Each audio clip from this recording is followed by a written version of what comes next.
تقليلي شوية بطاطا ما بعرف.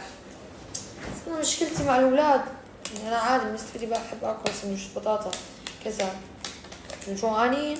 الحمد لله بابا كتير منيح نشكر الله كتر خير يا رب على كل شيء. فإن شاء الله هالكم يوم خرجوا بيجوا على البيت وأخيرا يعني. فحكيت معهم والله الصبح حكيت مع ماما طمنت على بابا هيك قالت الحمد لله نشكر الله خف الوجع يعني.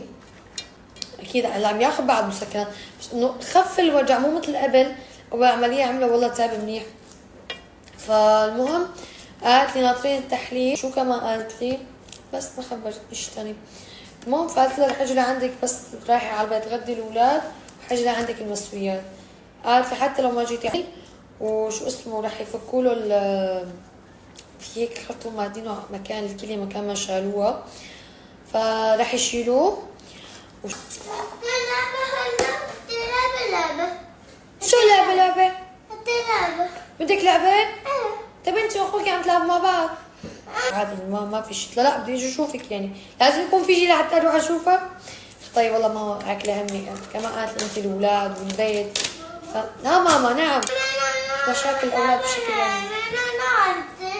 ايه طيب هديك اللعبة لإله هو عم يلعبك فيها. ماما طيب هلا أنا بعطيكي لعبة لإلك وبنو تتخانقوا، أوكي؟ هاي اللحمة أتوقع إني لازم أمشي جنبها سريع، شو تكون؟